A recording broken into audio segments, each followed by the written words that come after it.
నమస్తే. నేను మీ అశ్విని కుమార్. తెలంగాణ మున్సిపల్ ఎన్నికల ఫలితాలు వెలువడుతున్నాయి. నేను ఈ వీడియో చేసే సమయానికి పూర్తిగా ఇంకా టోటల్గా అన్నీ కూడా ఫలితాలు అనౌన్స్ కాలేదు. కానీ పొద్దున్నుంచి మీడియా మొత్తంలో ఈ హెడ్లైన్స్ చూసిన సోషల్ మీడియాలో కాంగ్రెస్ దున్నేస్తోంది, కాంగ్రెస్ విజయకేతనం, కాంగ్రెస్ అనూహ్య విజయం, ఇవంటూ కూడా హెడ్లైన్స్ ఇవన్నీ చూస్తున్నాము. తెలంగాణ ముఖ్యమంత్రి రేవంత్ రెడ్డిని అయితే ప్రియాంక గాంధీ అభినందించడం, బీఆర్ఎస్ పార్టీ వీళ్ళందరూ కూడా సంబరాలు చేసుకుంటాము. ఒకసారి మనం నిజంగానే కాంగ్రెస్ పార్టీ అంత స్వీప్ చేసిందా తెలంగాణ మున్సిపల్ ఎన్నికలు? గతం కన్నా కూడా తక్కువ ఈ మున్సిపల్ వార్డ్స్ అంతా కూడా 2582లో 60% సాధించింది కాంగ్రెస్ పార్టీ. అట్లాగే ఈ డివిజన్స్ తీసుకున్నా కూడా సేమ్ రేషియో. కార్పొరేషన్స్ తీసుకుంటే 5 మొత్తం గెలుస్తామన్నారు, 4 గెలిచారు. ఒకటి సిపిఐ బీఆర్ఎస్ వీళ్ళిద్దరితో సపోర్ట్తో ఒకటి గెలుచుకుంది. బీజేపీ కరీంనగర్లో గెలుచుకుంది, నిజామాబాద్లో ఇంకా నడుస్తుంది. సో రేషియో తీసుకుంటే 2020లో అప్పుడు అధికారంలో ఉన్న టీఆర్ఎస్ పార్టీ 90%, 85+లో గెలిచింది. పర్సంటేజ్ చూసుకుంటే మనం అప్పుడు మున్సిపాలిటీలో కూడా 131 అయితే 120 పైన గెలుచుకుంది. అప్పటికి ఇప్పటికి కాంగ్రెస్ కంపేర్ చేస్తే గెలిచినట్ట. వాళ్ళు చెప్పుకోవచ్చు, హెడ్లైన్స్ వేసుకోవచ్చు స్వీప్ చేసిందని. కానీ కాంగ్రెస్ ఫెయిల్ అవుతోంది, అది గమనించట్లేదు. కొన్ని కోట్ల రూపాయలు ఖర్చు పెట్టారు మంత్రులు, ఇన్ఛార్జీలు. ఎక్కడికక్కడ దొంగ ఓట్లు కూడా చూసాం మనం నిజామాబాద్ లాంటి జిల్లాలో. వీటన్నిటికన్నా కూడా 2 కీలకమైన విషయాలు. ఒకటి, అపోజిషన్ పార్టీస్ అన్ని విడిపోయి ఉన్నాయి. బీజేపీ, బీఆర్ఎస్ ఇట్లన్నీ విడిపోయి ఉన్నాయి.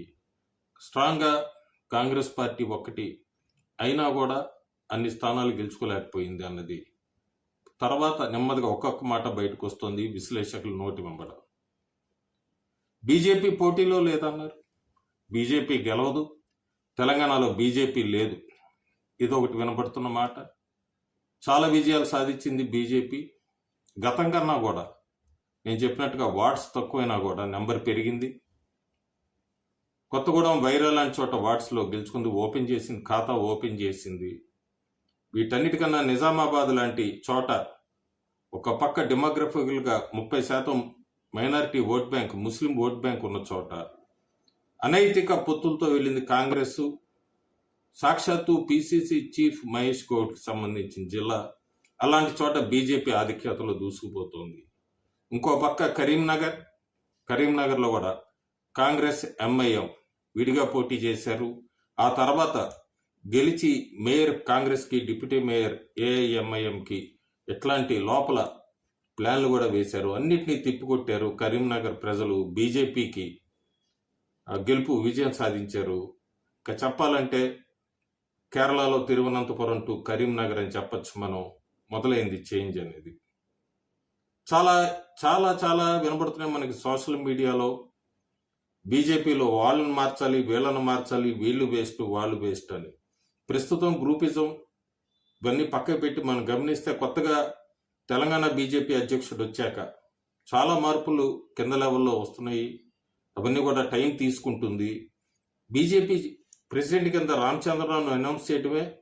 అక్కడ గ్రూప్ పాలిటిక్స్ని ప్రస్తుతాన్ని ఎవరికి ఇచ్చినా కూడా డిస్ప్యూట్స్ వస్తాయని ఆయనకి ఇచ్చారు. ప్రస్తుతం ఎవరికి వాళ్ళు వాళ్ళ పొజిషన్లో సెట్ అవుతున్నారు. ఈ మధ్య జరిగిన సర్పంచ్ ఎన్నికలు స్థానిక సంస్థల్లో చూసాం మనం. బీజేపీ గతం కన్నా కూడా ఎక్కువ స్థానాలు గెలుచుకుంది. ప్రస్తుతం ఈ మున్సిపల్ ఎలక్షన్స్లో చూస్తున్నాం మనం. బీజేపీ తొలిసారిగా 2020లో కేవలం కరీంనగర్లో 13 వార్డులకు పరిమితమైంది. ఈరోజు 30 స్థానాల పైన, అట్లాగే మేయర్ స్థానం కైవసం చేసుకుంటుందంటేనే కరీంనగర్ జిల్లా బీజేపీకి ఎంత స్ట్రాంగ్ అయింది, నిజామాబాద్ జిల్లా ఎంత స్ట్రాంగ్ అయింది, ఆదిలాబాద్ జిల్లా బీజేపీకి ఎంత స్ట్రాంగ్ అయింది అనేది తెలుస్తోంది మనకి. నేను ముందు వీడియోలో చాలా క్లియర్గా చెప్పాను, ఓట్ షేరు, ఓట్ పర్సంటేజ్ పెరుగుతోంది బీజేపీకి అని. అదే రిఫ్లెక్ట్ చేస్తున్నాయి ఫలితాలన్నీ కూడా. బీజేపీ ఫోకస్ పెట్టాల్సింది ఉత్తర తెలంగాణ స్ట్రాంగ్ అయింది, దక్షిణ తెలంగాణలో కాంగ్రెస్ బలపడుతోంది. దాన్ని అక్కడికి ఎంటర్ అవ్వాలి ఇంకా బీజేపీ నెమ్మదిగా. ఉదాహరణకి వరంగల్ లాంటిది, మహబూబ్ నగర్, నాగర్ కర్నూలు ఇట్లాంటివి, జడ్చర్ల ఇటు సైడ్ అంతా స్ప్రెడ్ అవ్వాల్సి ఉంటుంది. ఎందుకంటే ఖమ్మం కాంగ్రెస్ కంచుకోట అని చెప్పచ్చు. తెలంగాణలో ఏ పార్టీ అధికారంలో ఉన్నా కూడా ఖమ్మం అనేది కాంగ్రెస్ కంచుకోట. అట్లాగే మెదక్లో కూడా బీఆర్ఎస్ స్ట్రాంగ్ అయినట్టు కనబడుతోంది మనకి ప్రస్తుతం. ఈ ఫలితాలు పూర్తిగా వెలువడ్డాక ఒక్కో జిల్లా మీద మళ్ళీ విశ్లేషిస్తాను. కానీ క్లియర్గా ఒకటి చెప్పచ్చు, బీఆర్ఎస్ కూడా బెటర్గా పర్ఫామ్ చేసింది గతం కన్నా. కాంగ్రెస్ అనుకున్నంత ఫలితాలు సాధించలేదని చెప్పచ్చు. దానికి అంత సంబరాలు ఎందుకు అనేది అయితే అర్థం కాలేదు. ఎందుకంటే వాళ్ళు 80% 90% అన్నారు, మనం చూస్తే 60% దగ్గర ఆగిపోతున్నారు.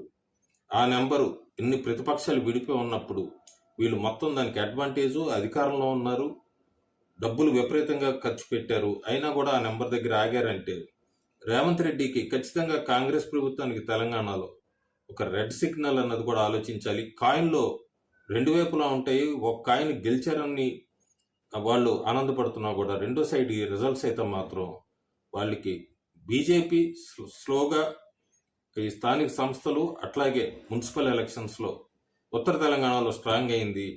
ఆ వేవ్ కనుక ఇటు కంటిన్యూ అవుతే దక్షిణ తెలంగాణకి అది ఖచ్చితంగా వాళ్ళకి రెడ్ సిగ్నల్ అవుతుంది కాంగ్రెస్ పార్టీకి. గ్రేటర్ హైదరాబాద్ ఎన్నికలు రాబోతున్నాయి. అలయన్స్లు మనకి క్లియర్ కనబడుతోంది. 2029 ఎన్నికలకు కూడా ఒక ఎలయన్స్ అయితే షేప్ తీసుకుంటున్నట్టు కనబడుతోంది తెలంగాణలో. అదేంటంటే కాంగ్రెస్, ఎంఐఎం, సిపిఐ, సిపిఎం, బీఆర్ఎస్లో ఒక పార్ట్, వీళ్ళంతా కూడా ఒక ఎలయన్స్ ఖచ్చితంగా ఫామ్ అవుతారు రాబోయే రోజుల్లో. గ్రేటర్ హైదరాబాద్ ఎన్నికల్లో కూడా ఎంఐఎం క్రూషియల్ రోల్ ప్లే చేస్తుంది, ముస్లిం vote bank crucial role play చేస్తుంది. ఇది చూసుకొని బీజేపీ ఇప్పటికే గ్రేటర్ హైదరాబాద్ వాసులు ఈ దోమల బెడద, అనఫిషియల్ పవర్ కట్టు, మిల్క్ రేట్లు పెంచారు, బస్ ఫేర్స్ పెంచారు, మెట్రో ఫేర్స్ పెంచారు. వీటన్నిటి మీద ఇప్పటికే అక్కడ కొద్దిగా స్లోగా సిటీ వాటర్స్లో ఒక ఫ్రస్ట్రేషన్ అనేది స్టార్ట్ అయింది. దాన్ని రాబోయే రోజుల్లో బీజేపీ ఎంతవరకు ఉపయోగించుకుంటుందో చూడాలి. ప్రస్తుతానికైతే నా వరకు అయితే యావరేజ్ పర్ఫార్మెన్స్ అనే చెప్పచ్చు కాంగ్రెస్ది. బీఆర్ఎస్ బెటర్గా పర్ఫామ్ చేసిందని చెప్పచ్చు. బీజేపీ గ్రోత్ ఒక చేంజ్ అయితే మొదలైంది. తొలిసారిగా ఒక మేయర్ స్థానాన్ని గెలుచుకుంటుంది. రెండోది నిజామాబాద్ది ఇంకా నడుస్తుంది నేను ఈ వీడియో చేసేటప్పుడు. ఇది బీజేపీకి తెలంగాణలో ఒక బూస్ట్ అని అయితే చెప్పచ్చు. Thank you.